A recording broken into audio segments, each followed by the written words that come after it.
Bonjour, bonsoir à tous, vous qui regardez les vidéos, que ce soit le jour ou la nuit. Ici DVD Pro Catch slash Mister Review.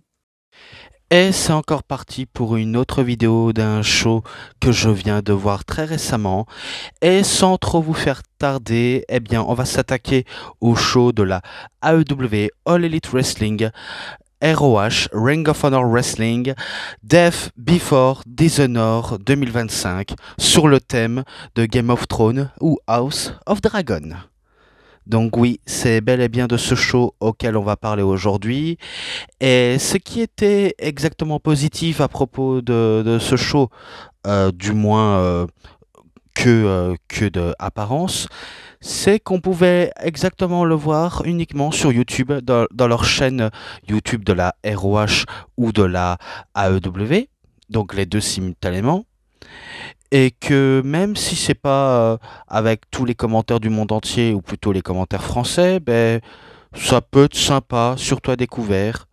Et voilà, sinon j'ai pas trop à dire grand chose, si ce n'est que c'était top de regarder sur YouTube, même si ce show durait que 3 heures et quelques.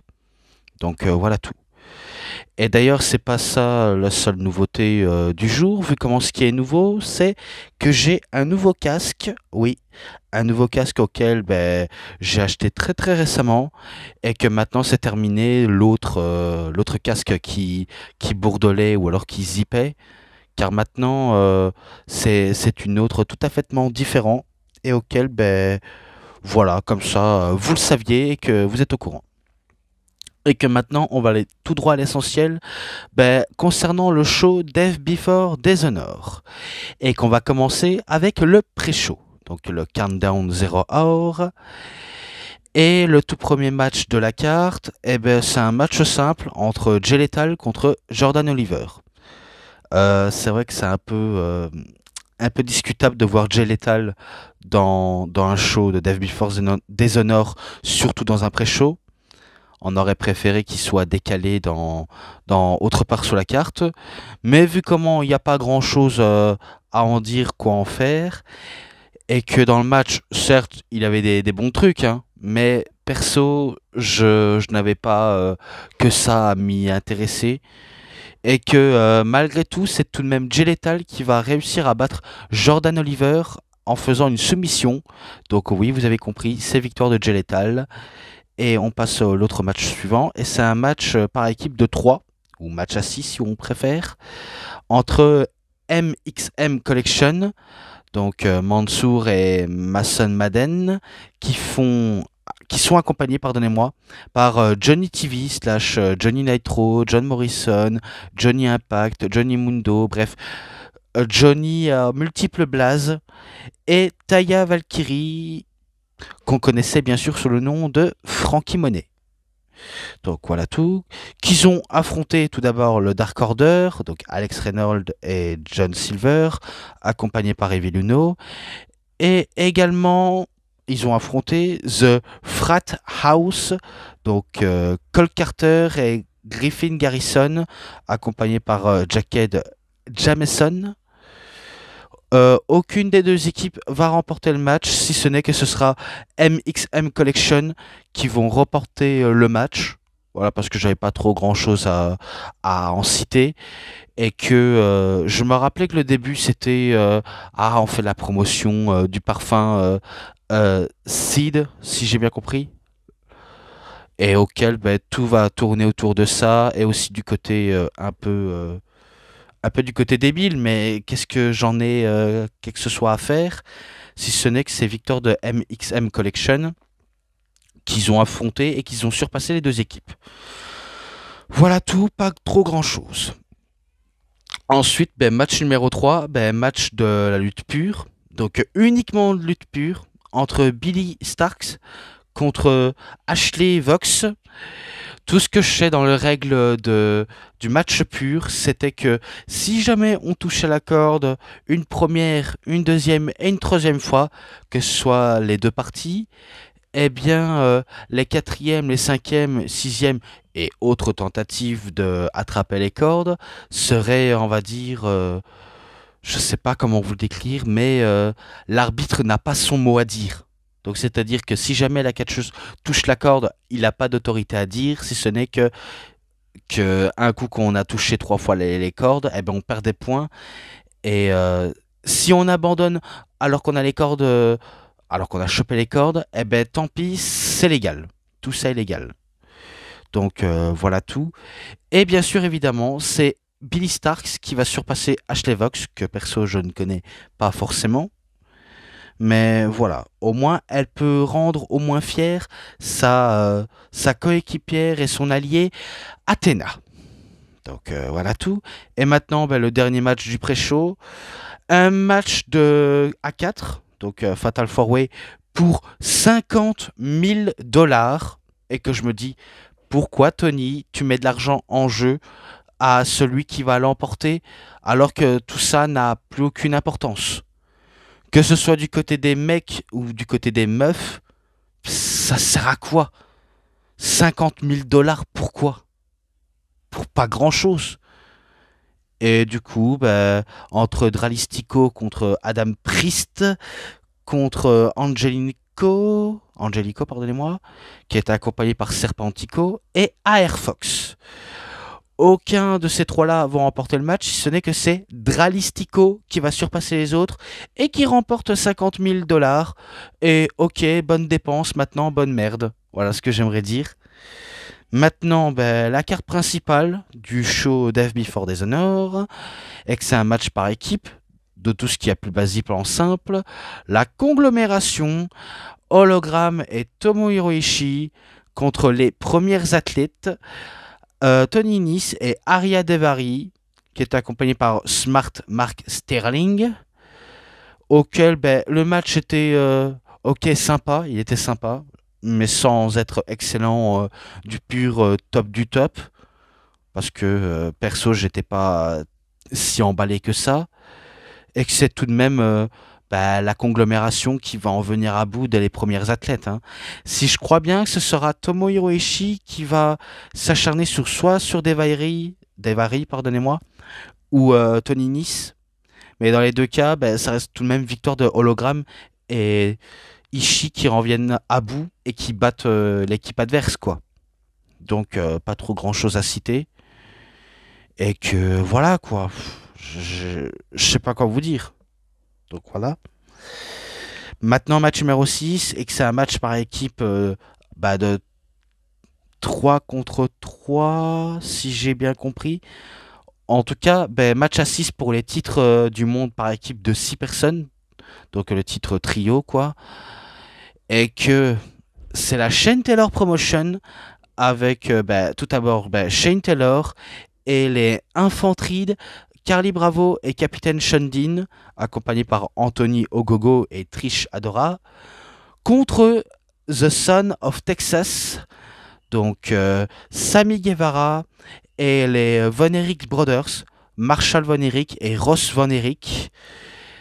Et normalement, il devait avoir ben, The Natural Dusty Rhodes, mais vu comment Dustin s'était entre guillemets blessé face à Kyle Fletcher et qu'il a perdu le titre TNT face à Fletcher, eh bien, il a fallu que ce soit ben, l'un d'entre eux qui le remplace. Et justement, c'était Sammy Guevara, qui faisait équipe avec les Von Erich et qui portait les titres en attendant. Et puis, dans le match par équipe de 2 contre 2, ou match à 4 si vous préférez, c'est ce qui va faire exactement la même chose, mais avec un autre participant auquel je vous dirai. Et j'ai senti que dans le match, eh bien, c'est Sammy Guevara, lui qui est censé être le babyface, ben, il est pas si soutenu que ça par le public, car le public ne sera pas en sa faveur, et que d'un autre côté, je me dis, ben, il faut qu'on remonte au tout début des origines de la EW, quand il était, entre guillemets, le poulain de Chris Jericho, et qu'à cette époque, c'était un sacré branleur. Et du coup, ben maintenant, il fait revenir son côté branleur, très méprisable, assez arrogant et quelqu'un qu'on a envie de le baffer un coup qu'on le voit.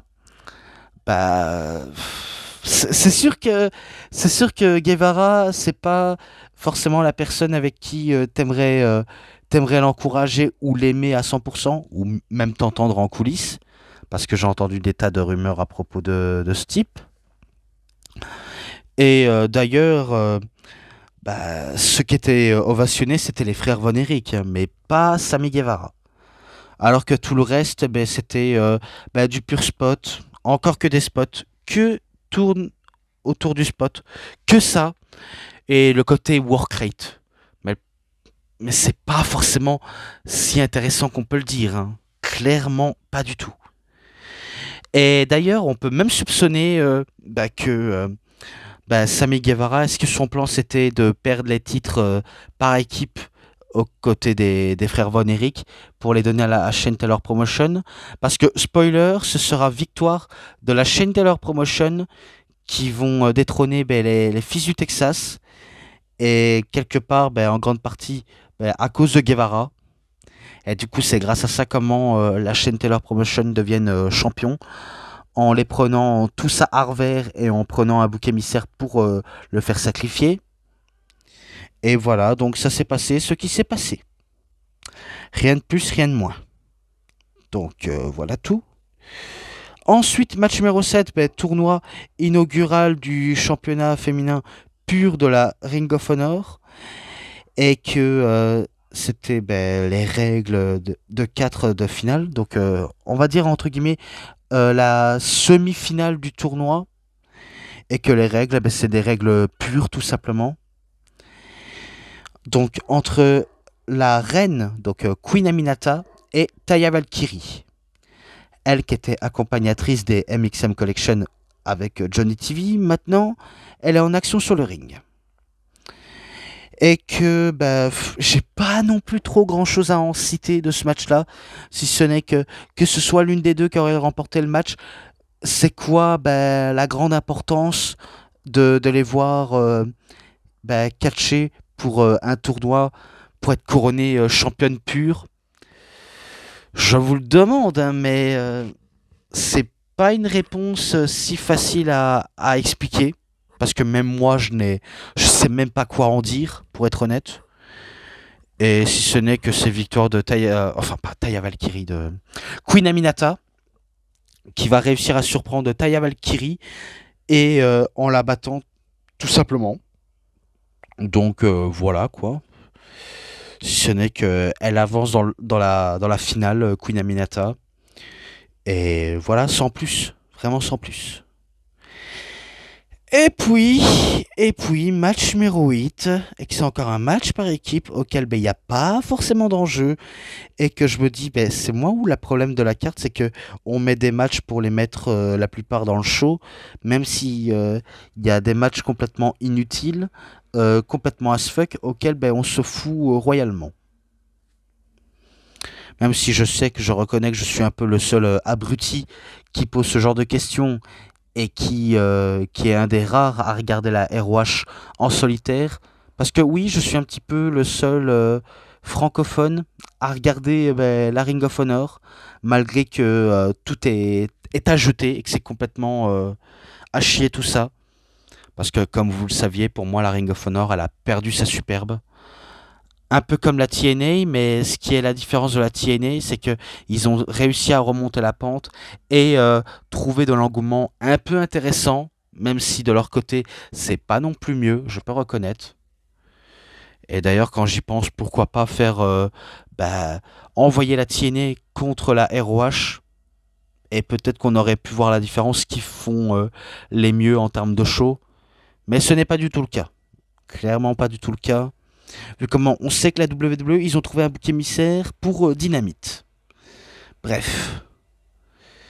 Je digresse, hein, bien sûr, je digresse, mais je ne m'arrête pas ici pour autant. Donc, comme j'ai dit, match par équipe auquel je vous ai cité, avec Blake Christian et Lee Johnson contre The Kingdom, Matt Tavern et Mike Bennett. Ah tiens, est-ce qu'ils sont plus avec Adam Cole, Kyle O'Reilly et Roderick Strong dans ce genre d'équipe? Parce qu'il me semble que ça n'a jamais été expliqué pourquoi ils ne font plus équipe les 3 hommes avec les 2 gars là. Et du coup, on est dans le flou total, on ne sait pas ce qui se passe. On n'a même pas compris pourquoi pourquoi Adam Cole, Kyle O'Reilly et Roderick Strong, ils se sont baptisés The Paragon alors qu'ils étaient encore dans Undisputed Kingdom. Et on sait que cette équipe Undisputed Kingdom, c'est un flop, hein. D'ailleurs, comme le Paragon, hein, je tenais à vous le dire, pour moi, les équipes auxquelles on peut citer du côté de la AEW, les noms et la durée en long terme, c'est un flop. Et que ça va pas aussi loin qu'on le dit, hein. Et du coup, tout ça n'a même pas été expliqué. Et à vrai dire, j'en avais rien à foutre de ce match-là, si ce n'est que c'est Blake Christian et Lee Johnson qui remportent le match. Et que, voilà, qu'est-ce que j'en ai à foutre? Qu'est-ce que j'en ai putain à foutre? Donc voilà quoi. Je préfère m'arrêter ici. Ce n'est que maintenant, on passe au match numéro 9. Et le match numéro 9, c'est les règles de la lutte pure pour le titre ROH pur entre Lee Moriarty contre Xeula. Donc au moins ça vous laisse un coin de qui va affronter qui. Normalement, dans le show auquel je parle actuellement, il devait avoir également Nick Wayne contre un de ses adversaires mystères. Mais comme vous le saviez, Nick Wayne, il est blessé. Et si j'ai bien compris l'information que m'a dit Thrillerman ou Terry, c'est qu'il est blessé au pied. J'espère que tout ça est véridique. Mais tout ce que je sais, c'est qu'il est blessé et qu'il devait défendre son titre télévision, comme il devait participer dans un match par équipe avec Kip Sabian contre Edge ou Cope, ou plutôt Adam Copeland et Christian Cage, et qu'au final ça a été remplacé par Luchasaurus alias Killswitch. Donc c'est sûr, c'est qu'il ne fera pas partie de ce show, vu comment il doit soigner une blessure très importante. Et concernant le match, que du match pur et dur. Même s'il n'y avait pas trop grand chose d'intéressant, c'était quand même captivant de voir le match se dérouler dans le règle pure. Pour un show qui était un peu inexistant, je ne vais pas vous mentir, même moi, j'étais pas trop dedans. J'en avais que peu à faire, mais je devais regarder pour au moins en terminer, de le sortir très très rapidement. Donc voilà tout. Et concernant le catcheur qui va remporter ou qui conserve le titre, tout simplement, c'est Lee Moriarty qui va en venir à bout de Xeua après que ce dernier ait touché 3 fois la corde. Et la 4e tentative, il lui a fait une soumission. L'arbitre n'a pas son mot à dire. Il attend s'il abandonne ou s'il résiste. Et finalement, Xeua a décidé de abandonner, et que c'est victoire de Lee Moriarty qui reste toujours champion pur de la ROH, et que je crois que lui ça fait déjà 1 an qu'il est champion en pur. Je ne sais plus, mais je crois que ça fait 1 an. Voilà tout. Et là, maintenant, match numéro 10, QT Marshall contre Paul Walter Hauser. Dans un combat sans honneur, où tout est permis, c'est un peu un match hardcore. Et ce que je peux dire sous ce match-là, c'est what the fuck. Oui, what the fuck. Déjà, je me demande qui c'est ce Paul Walter Hauser. Je sais que j'ai regardé Death Before Dishonor très récemment, mais je me dis, mais qui c'est ce type? J'en ai jamais entendu parler. Est-ce qu'il est bon? Est-ce qu'il est mauvais? Parce que franchement, je l'ai regardé actuellement. Il m'a pas tant impressionné que ça, hein. Je suis un peu méchant, je suis un peu sévère, mais il faut être honnête. Moi, quand je connais personne, certes, qui a sûrement peut-être un bon niveau ou un niveau de merde, ça dépend les circonstances, mais j'étais pas si emballé par ce type-là. Pour QT Marshall, quand même, vu comment qui est le vétéran dans cette histoire, c'est lui.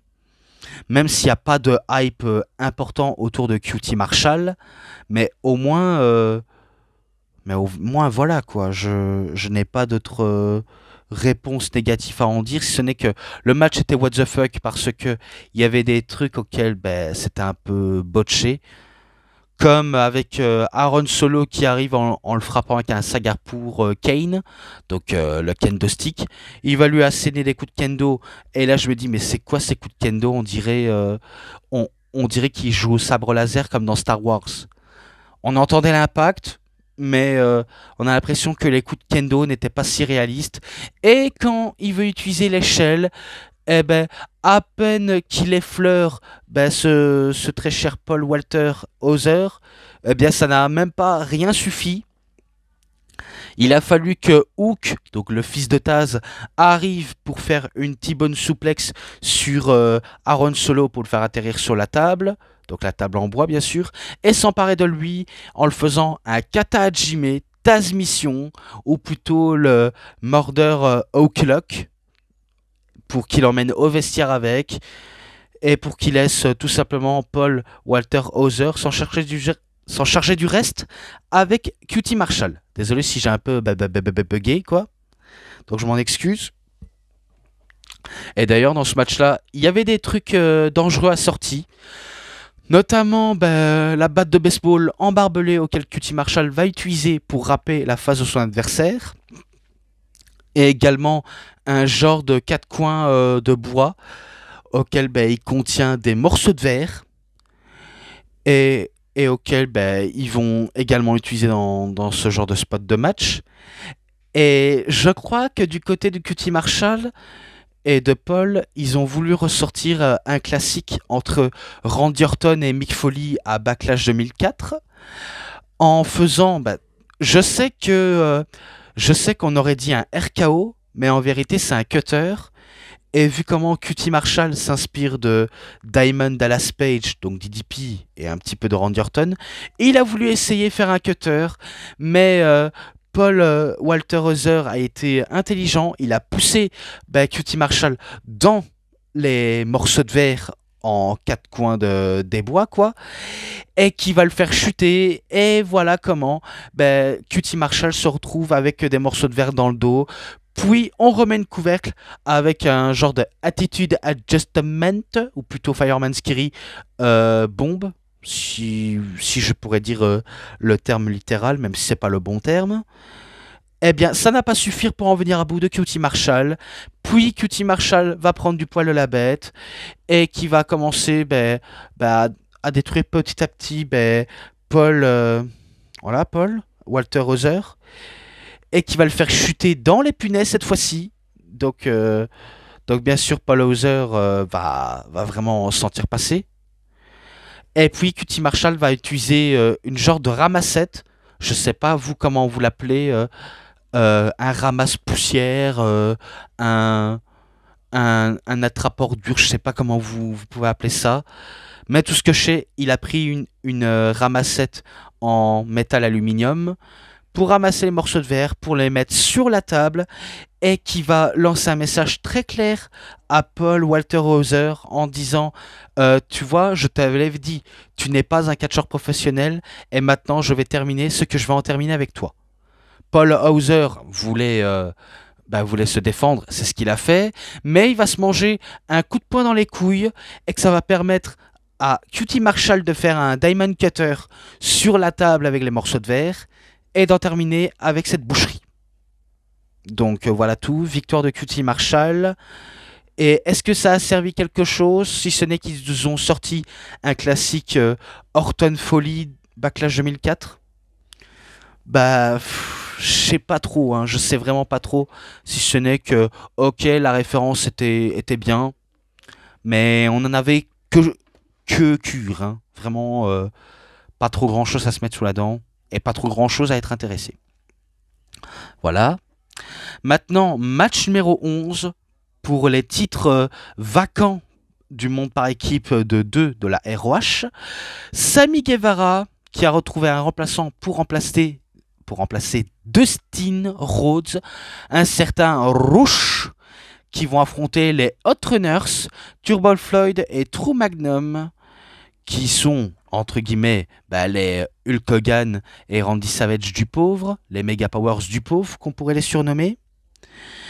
Et là, c'est sûr que Sammy Guevara il confirme son côté heel absolu, vu comment il n'y a que lui qui se fait siffler durant le match et que tout simplement le public ne pardonne pas pour ce qu'il a un peu délaissé Dustin Rhodes et qui trouve que c'est pas cool, qu'il ait lâchement abandonné les titres trio avec les Von Erich et du coup il leur en veulent pour ça.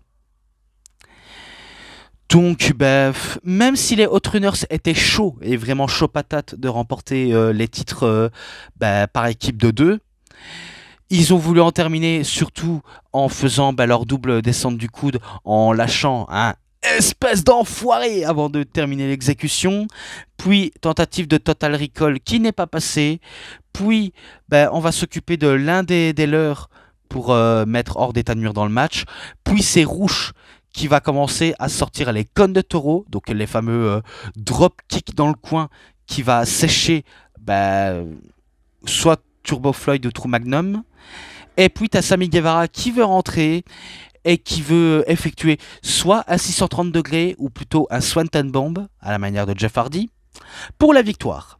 Donc vous avez compris, c'est victoire de Sammy Guevara et Rouge qui, malgré qu'ils ont remporté les titres par équipe de deux de la Ring of Honor, je trouvais qu'ils avaient un petit peu du mal à coordonner surtout les exécutions en équipe. Parce que j'ai vu ça de mes propres yeux. À chaque fois quand Sammy Guevara fait le fanfaron durant tout le match, t'as Rouge qui veut exécuter le mouvement, mais parfois le fait un peu trop vite sans même attendre Sammy Guevara, et inversement. Et que je me demande s'ils font croire qu'ils ont de l'alchimie ensemble, ou alors tout simplement ils nous montrent à quel point on fait équipe tout simplement, et parce qu'il faut être champion, et que c'est ça ce qui compte. Et puis, à la fin du match, t'as les frères Von Erich qui arrivent sous le ring. Pas pour célébrer avec Sammy Guevara, mais plutôt en découdre et en discuter avec Guevara de qu'est-ce qui se passe, c'est quoi ce bordel, pourquoi tu traînes avec ces bandes de connards, quoi. Donc c'est pas enfin, si c'est Dralistico, Rouge et normalement Bismortos, mais ils étaient que trois là, enfin ils étaient que deux. Et du coup, Sammy Guevara, qu'est-ce qu'il va faire? Il va leur tendre un piège. Super kick, une attaque sur les frères Von Erich et confirmer à quel point c'est un pur connard à 100% et que leur prochaine rivalité sera dans un des prochains shows. Peut-être Final Battle ou un des shows weekly de la ROH. À vrai dire, on en a vraiment que faire, quoi. Parce que malheureusement, tout peut se résumer à ça. Bref. Plus que deux matchs après, c'est terminé. Match numéro 12. Bandido contre Rey Hechicero, accompagné par Don Callis, auquel le titre du monde de la ROH est en jeu. Et ce match-là, je vais pas vous le mentir, j'ai l'impression que ça aurait dû être le main event. Parce que il y a encore un match, mais qui sera dans le main event, je vous donne en 1000, ce sera Athena contre Mina Shirakawa. Et je me dis, peut-être qu'ils ont fait une erreur, Tony Khan a fait une erreur de mettre Bandido et Chisero dans le deuxième partie du main event, alors que selon moi, ça aurait pu être le main event pour clôturer la soirée. Et que là, on a insisté à du pur match de catch, avec le style lucha et très technique, surtout quand c'est Hechicero et un petit peu Bandido qui mènent la rencontre. Et du coup, j'ai vraiment kiffé, j'ai vraiment bien adoré. Même si c'est vrai que c'est insupportable de voir à tous les moments Don Callis intervenir durant tout le match. Et que ce qui est super, c'est que la foule continue à chier sur ce sale connard de chauve. Oui, parce qu'il faut le dire au bout d'un moment donné, j'aimerais tellement que l'équipe des Death Riders soit en état de couler. Et pareil pour l'équipe de la Don Callis. Parce que je trouve que ça commence à trop durer. Et que j'aimerais tellement qu'il y ait un catcheur qui va démonter la gueule de Don Callis. Et que pour moi, ça m'aurait fait plaisir. Pour montrer à quel point on en a marre de ce connard, il faut qu'il y en ait un qui lui démonte. Parce que ça commence à tourner en rond dans ce truc-là. Ça embauche n'importe qui, mais ça va pas plus loin que le bout de leur nez. Et c'est ça le problème. Vraiment le problème. Alors que là, on se dit que ce soit l'un des deux, entre Hero et Bandido, bah, l'issue aurait été bah, différente. Soit un nouveau champion, soit un toujours champion, du fait on nous montre du gros spectacle, purement technique et luchadoresque, si je peux me permettre. Eh bien, parfois, ça se termine en contre et parfois en dégagement en termes de tombée. Puis, tu as Hechicero qui va effectuer un genre de prise sur Bandido, comme s'il allait faire l'hélicoptère et qu'il allait lui faire claquer sa tête au niveau du bord du ring, le plus dur endroit qui soit possible. Mais en vérité, il est vraiment tombé sur le corps de Hechicero. Donc, quelque part, ça le sauve un petit peu de se faire amocher la figure. Heureusement pour Bandido. Puis ça continue, ça s'enchaîne, encore et encore. Le public est à fond dans ce match. Je peux leur comprendre qu'ils étaient à fond et que c'est un des matchs auxquels ils attendaient le plus. Même si on le sait, hein, Bandido et Hechicero, ce ne sont pas les plus grands catcheurs charismatiques, ceux qui inspirent le star power. Je suis d'accord avec vous. Et pourtant, ce sont ceux qui font le taf, qui font du pur spectacle, du pur folie.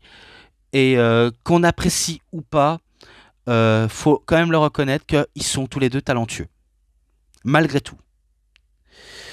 Après que Hechicero a voulu essayer de faire soumettre Bandido pour espérer d'être champion, ça n'a pas suffi, ou encore des prises finish en tout genre. Rien n'a été suffi, si ce n'est que ce sera Bandido qui va quand même, à la fin dans le climax, réussir à surprendre Bandido, à réussir à surprendre Hechicero pour lui faire des tas de prises possibles, surtout un genre de Spanish Fly et de German Suplex, jusqu'à ce qu'il va effectuer sa 21 Suplex, auquel il va effectuer, et je crois qu'il va même effectuer en le maintenant les bras et de remporter la victoire par la suite. Donc ça reste toujours Bandido, le champion du monde de la ROH, et que ça ne fait que continuer pour celui le plus recherché des États-Unis, vu comment il s'inspire d'un cow-boy le plus recherché, mais un cow-boy en armure de chevalier, comme dans Game of Thrones. Ça, c'était pendant son entrée, et voilà tout. Voilà tout. Maintenant, je passe au main event, et le main event du match. Match pour le titre du monde féminin de la ROH, Athena, accompagnée par Billie Stark, et elle a même fait son entrée avec les personnes qui font du breakdance, donc les chorégraphes du breakdance, et aussi un certain Blue Mini qui vient de faire son retour et que ça a fait popper la foule. Mais pourquoi il en est venu, j'en ai vraiment aucune idée, si ce n'est qu'il voulait apparaître, faire coucou et puis repartir au vestiaire. Voilà tout. Et bien sûr, Athena affronte Mina Shirakawa, l'une des catcheuses les plus en vue du côté de la EW, comme du côté du Japon, à la Stardome, à la New Japan, à la Rev Pro du côté de l'Angleterre. J'en passe, du fait que c'est l'une des catcheuses les plus en vue et les plus charismatiques au possible pour nous faire passer un sacré moment au niveau de ce match. Ouais, c'était pas mal, c'était vraiment pas mal. Mais encore une fois, j'ai une préférence pour Bandido Hechicero. J'aurais préféré que ce soit au match numéro 12 qu'au match numéro 13. Mais voilà, tout le monde n'a pas ce qu'on veut. Et tout ce que je sais, c'était du pur match féminin. Est-ce que Athena, la seule question qu'elle on se pose nous en tant que fans, est-ce qu'il y a une catcheuse qui pourrait réussir à battre Athena en sachant qu'elle est championne depuis tellement longtemps? Ça fait depuis 2022 qu'elle est championne et que personne ne l'a jamais encore battue. Et je me dis aussi la question, est-ce que 2025 ce sera encore l'année auquel Athena ne va pas réussir à perdre, en sachant qu'elle réussit tout le temps à gagner, mais elle ne réussit pas à perdre tous ses matchs. Donc que des questions. Et d'ailleurs, oui, je suis d'accord, son règne à Athena est entre guillemets historique, parce que c'est l'un des règnes les plus longs. Mais il faut le reconnaître, c'est pas le plus mémorable. C'est pas le plus mémorable des règnes, en sachant que à qui elle a réussi à battre la personne pour devenir championne. Et est-ce que pendant la continuité, est-ce qu'on se rappelle des matchs auxquels elle a effectué des gros bangers? Je pense pas, hein, parce que la plupart de ces matchs auxquels elle était championne et qu'elle a défendu son titre, qui s'en rappelle de qui elle a défendu, de qui elle a déjà battu. Bref, c'est ça le problème dans le règne de Athéna. Mais on va pas se mentir, c'est un des plus longs. Mais il faut le reconnaître que c'est un peu incompréhensible. Je sais pas comment vous le dire. Vu comment ça s'est enchaîné des tas de prises, l'une des deux allait soit remporter le titre ou toujours rester quoi. Est-ce que c'est Athéna? Est-ce que c'est Mina Shirakawa? Shirakawa était presque sûre d'avoir le dessus dans le match. Elle était presque sûre d'avoir toute l'issue de la rencontre. Mais finalement, ce sera toujours Athéna qui aura le dernier mot. Elle va prendre un moment d'inattention pour exploiter les faiblesses de Mina Shirakawa, alors que Mina Shirakawa voulait trouver une faille pour espérer de battre Athéna. Mais rien n'y fait, ce sera tout de même Athéna qui viendra à bout de Mina Shirakawa en faisant le O-Face, anciennement Eclipse, et qui remporte le match pour la victoire en clôturant ce main event. Donc victoire de Athéna, et voilà comment le show se termine pour le show Death Before Dishonor 2025. Je sais que le 6 septembre, il y aura le Doye avec ROH et Action Wrestling, comme d'autres shows qui vont arriver sous cette chaîne, notamment Clash in Paris, WrestlePalooza, Bound for Glory, et j'en passe des shows d'AEW, ROH, TNA, WWE, bref, j'en passe de tous les shows, si ce n'est que maintenant, je passe à la conclusion, et voilà tout, j'en ai terminé. Voilà, c'est tout pour cette vidéo de review. C'était DVD Pro Catch / Mister Review.